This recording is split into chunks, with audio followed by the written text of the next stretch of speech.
मैंने भी टोकरी में केले सही बताए थे। लेकिन टोकरी में गेहूं था। वही तो, मैंने सोचा था राजा को खुश कर दूं।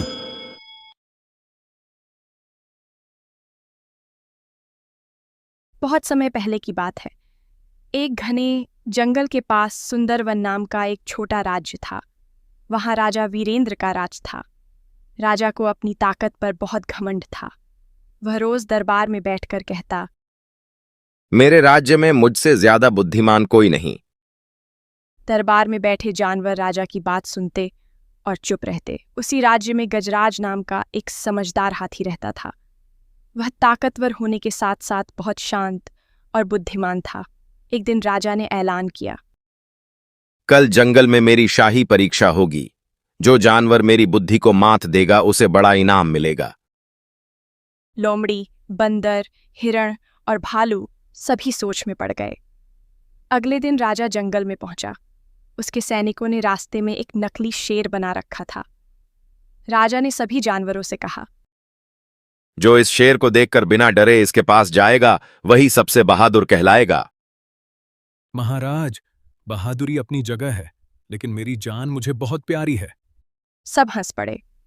तभी गजराज धीरे धीरे नकली शेर के पास गया। उसने शेर को सूंड से छुआ, फिर उसके कान के पास जाकर बोला, महाराज, ये शेर तो सांस ही नहीं ले रहा। राजा चौंक गया। क्या मतलब? कि ये असली शेर नहीं है। राजा को गुस्सा आ गया। तुमने कैसे पहचान लिया? असली शेर के पैर जमीन पर निशान छोड़ते हैं। इसके पैरों के नीचे लकड़ी लगी है। सभी जानवर हंसने लगे। राजा शर्मिंदा हो गया, लेकिन उसने हार नहीं मानी। उसने कहा, ठीक है, अब दूसरी परीक्षा होगी। राजा ने जंगल के बीच एक बड़ी टोकरी रखवाई और बोला, इस टोकरी में क्या है? बिना खोले बताओ। सभी जानवर सोचने लगे। बंदर बोला, केले। भालू बोला, शहद। लोमड़ी बोली, मुझे लगता है इसमें कोई चाल है। गजराज टोकरी के चारों तरफ घूमने लगा। फिर उसने जमीन पर गिरे छोटे छोटे दाने देखे। वह बोला, इसमें गेहूं है।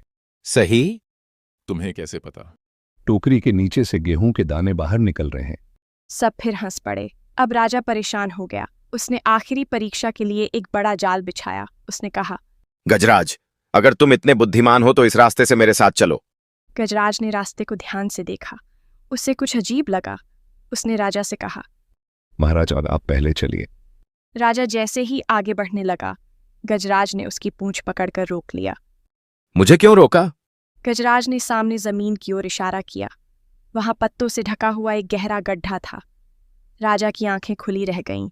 अगर मैं आगे चला जाता तो आपकी परीक्षा खत्म और हमारी परेशानी शुरू। सभी जानवर जोर जोर से हंसने लगे। राजा भी अपनी हंसी नहीं रोक पाया। वह बोला, गजराज, आज मुझे समझ आ गया कि ताकत से बड़ा हथियार बुद्धि और ध्यान है। फिर राजा ने गजराज को इनाम दिया। लेकिन गजराज ने इनाम अपने लिए नहीं लिया। उसने कहा, महाराज, यह इनाम जंगल के सभी जानवरों के लिए भोजन खरीदने में लगा दीजिए। राजा उसकी बात से बहुत खुश हुआ। उस दिन से राजा ने कभी अपनी बुद्धि का घमंड नहीं किया और बंदर सबको बताता फिरता था। मैंने भी टोकरी में केले सही बताए थे। लेकिन टोकरी में गेहूं था। वही तो, मैंने सोचा था राजा को खुश कर दूं।